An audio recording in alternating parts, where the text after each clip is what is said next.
Nabi Muhammad lahir di Mekah, sebuah kota yang menjadi pusat perdagangan dan tempat Ka'bah berdiri. Namun, masyarakat Quraisy saat itu hidup dalam kejahiliahan.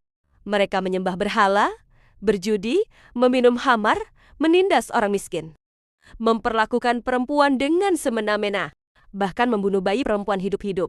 Sejak muda, Nabi Muhammad berbeda dengan masyarakat Mekah. Beliau terkenal dengan gelar Al-Amin atau yang terpercaya. Tidak pernah beliau berdusta atau berbuat aniaya. Hatinya tidak pernah tenang melihat orang-orang di sekitarnya menyembah patung buatan tangan mereka sendiri. Di usia mendekati 40 tahun, Nabi semakin sering merenung.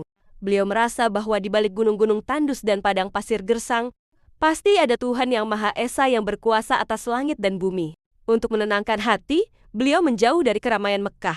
Beliau memilih sebuah gua kecil di Jabal Nur, bernama Gua Hiro. Jaraknya sekitar 6 km dari Ka'bah. Beliau mendaki tebing berbatu yang terjal dan menantang. Disitulah Nabi menghabiskan waktu berhari-hari, bahkan berminggu-minggu, dengan membawa bekal roti, air, dan kurma. Kadang Sayyidah Khadijah, istrinya yang setia, datang mendaki membawakan makanan tambahan kepada beliau. Di dalam gua sempit itu, Rasulullah beribadah sesuai ajaran Nabi Ibrahim alaihissalam. Beliau menjauh dari berhala, tidak makan bangkai, tidak minum arak, dan juga tidak bersujud pada patung. Beliau bertafakur, memikirkan ciptaan Allah, bintang-bintang di langit malam, angin gurun yang sejuk, dan keheningan yang menenangkan hati. Saat usia beliau genap 40 tahun, tibalah malam yang paling agung. Malam itu bertepatan dengan malam 17 Ramadan. Seperti biasa, beliau sedang duduk bertafakur. Tiba-tiba, muncul cahaya yang belum pernah beliau lihat. Tubuhnya gemetar. Malaikat Jibril datang dengan wujud yang sangat besar memenuhi ufuk. Jibril mendekat, memeluk Rasulullah erat-erat, lalu berkata, "Iqra, bacalah."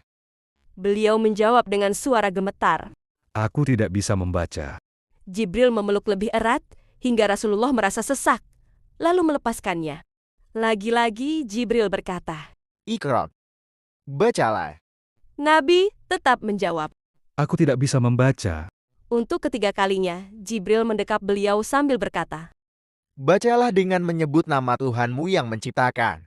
Dia telah menciptakan manusia dari segumpal darah. Bacalah, dan Tuhanmulah yang maha mulia, yang mengajar manusia dengan pena. Dia mengajarkan manusia apa yang tidak diketahuinya." Quran Surat Al-Alaq, ayat 1-5. Selesai menerima wahyu pertama, tubuh Rasulullah gemetar hebat. Beliau segera turun dari Gua Hiro, berjalan cepat menuruni bukit bebatuan di malam gelap. Sesampainya di rumah, beliau berkata kepada Khadijah, Selimuti aku. Selimuti aku. Dengan penuh kasih sayang, Khadijah menyelimuti beliau sambil menenangkan hati beliau yang gemetar. Lalu beliau menceritakan apa yang terjadi kepada istrinya Sayyidah Khadijah. Untuk memastikan apa makna peristiwa itu, Sayyidah Khadijah membawa Rasulullah menemui sepupunya yang sepuh, Warakah bin Naufal, seorang pendeta Nasrani yang masih memegang kitab Injil yang benar. Setelah mendengar kisah Nabi, Warakah berkata, "Itulah Nemus, malaikat Jibril, yang dahulu mendatangi Musa. Seandainya aku masih muda dan kuat, niscaya aku akan membantumu ketika kaummu nanti mengusirmu." Rasulullah terkejut. Apakah mereka akan mengusirku? Warakah menjawab, Ya, tidak ada seorang pun yang membawa apa yang engkau bawa, kecuali akan dimusuhi. Jika aku sempat hidup pada masa itu, pasti aku akan menolongmu sekuat tenaga. Namun tak lama setelah kejadian itu, Warakah wafat. Setelah pertemuan dengan Warakah tersebut, wahyu tidak turun lagi untuk beberapa waktu. Masa ini disebut dengan masa fatrah atau masa kekosongan wahyu. Tidak ada kepastian berapa lama masa ini berlangsung.